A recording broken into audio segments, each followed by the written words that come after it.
Hey there, magical experimenters. Taylor Ellwood here, and today I thought I would talk about the importance of self-care in magical work. I think this is a topic that often is kind of brushed under the rug. I mean, certainly we talk about grounding, after you've done a magical ritual, making sure you eat some food and drink some water and things like that. And those things are important, but that's not what I'm talking about when I talk about self-care and magical work. Now, for anyone who is just watching this video first time, go ahead and click subscribe. And if you're someone who's a frequent flyer here, go ahead and like, and then go ahead and comment if you feel inclined. So, what do I mean about self-care if I'm not talking about grounding and making sure you eat some food after you've done a ritual? Well, what I mean about self-care is really about taking time to take care of yourself after doing a magical working, where you're allowing that magical working to disseminate throughout your being, and you're really being present with it and allowing it to work its way through you, and giving yourself the space and time to be present with it and how it's transformed your life.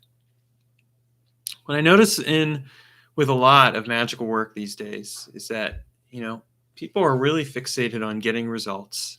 I've certainly done that myself, so I'm not casting judgment here or anything. But people are really fixated on getting results. They're trying to achieve something. They're trying to get something. They're trying to make something happen. And it's fascinating to me because they get really caught up in getting these results, and then they're on to the next thing. And the one thing I would say is, first of all, is slow down. Slow down with your magical work. Give yourself some time to really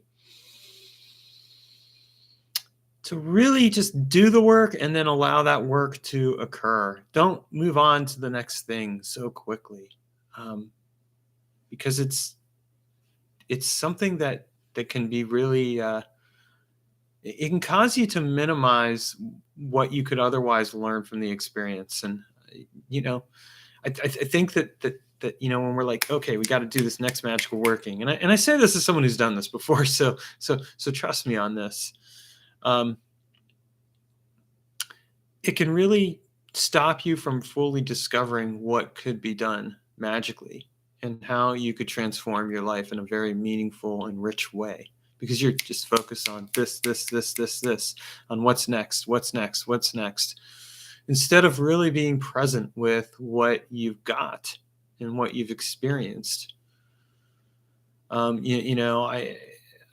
I think that really what it comes down to is that you can do a magical working, and you get that result, but if you've given yourself time to fully settle into that result and allow it to transfer your life here, and this is something where people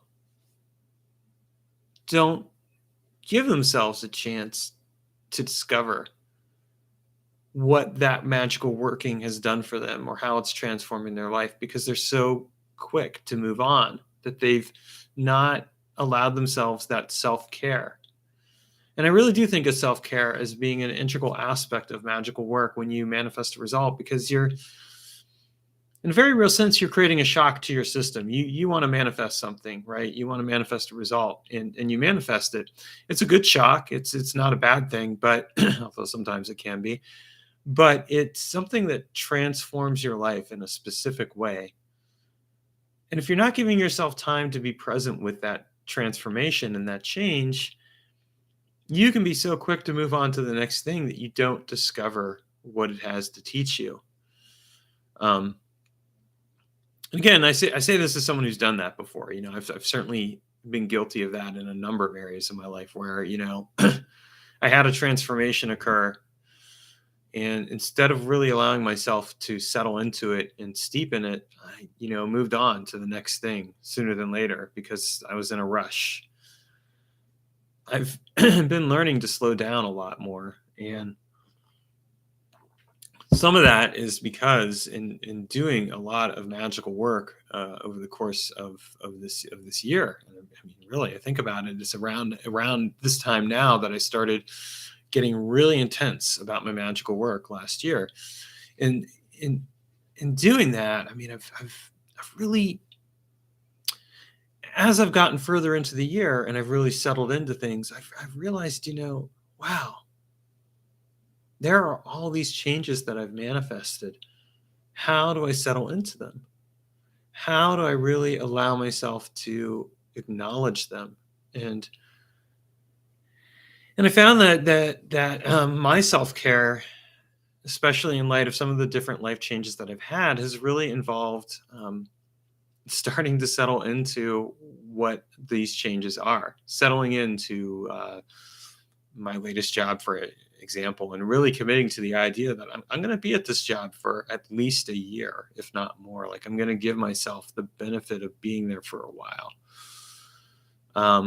Settling into my writing more and more, and really settling into kind of finding an alternate between the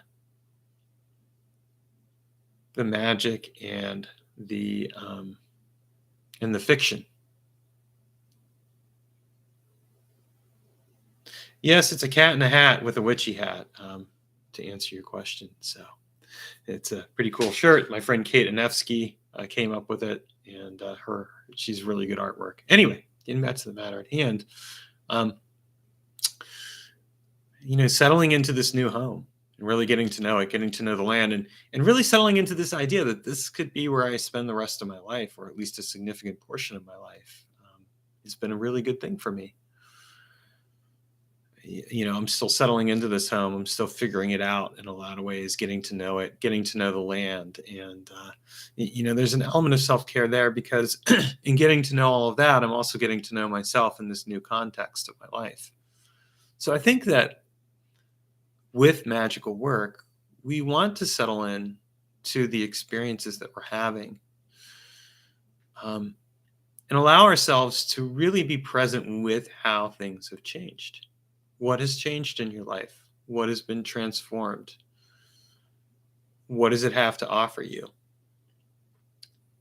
Before moving on to the next thing. Now, I'm doing a lot of work right now with like the Goetia, kind of we're doing like a demon a week thing. I'm taking this one course. So there's that. And that's been pretty interesting. But even that, I've really been settling into that and just kind of getting to know these spirits. And I'm doing some other work with Aphrodite and Ishtar, and like doing some research and settling into these spirits that I've connected with, getting to know them, discovering them, spending my time with them. I'm not in a rush, in terms of what I can do with them, because I'm realizing that I really do need to get to know them in a very in a way where like I'm reading books up on like the different mythologies, and spending some time conversing with them, but not like necessarily trying to do anything. These are all things that I'm thinking about in my magical work, because I think that in giving myself this kind of self-care, whether it's with spirit contact or practical results or something else, it's allowing me to appreciate that magical work and how it has transformed my life. And also at the same time, really ask myself, well, what else do I want to transform in my life? What else do I want to change? And how do I do that? And that's not always an easy question to answer. And it's not necessarily a question you have to answer. It's just a question that you can ask. And in the asking of it, it can help you appreciate where you've been and where you're going, without looking to maybe force anything further in the moment. So, how do you bring this self-care into your magical work? Well, I mean, yeah, sure, ground after you do a magical working. Make sure you eat something, shower ahead of time, purify yourself, all that other stuff. Sure, great, do all that. But afterwards, after that, all that's said and done, give yourself some time to just be with that magical working. And when the result manifests, give yourself some time to be with that result, whether it's a successful result or not. And ask yourself, what did you learn? How has this transformed my life? How has it transformed who I am? I think when you do that, it can really help you determine, like, do you want to continue in this direction, or do you want to go in a different direction? Do you want to go back to where you were?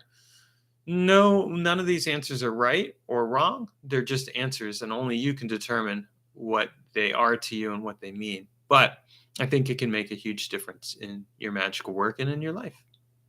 All right, have a since at the time at the day of this recording is Father's Day. Have a happy Father's Day to those of you who are fathers, and to those of you who appreciate their fathers and celebrate them. And otherwise, just have a wonderful rest of your day, no matter what the day is to you. Take care.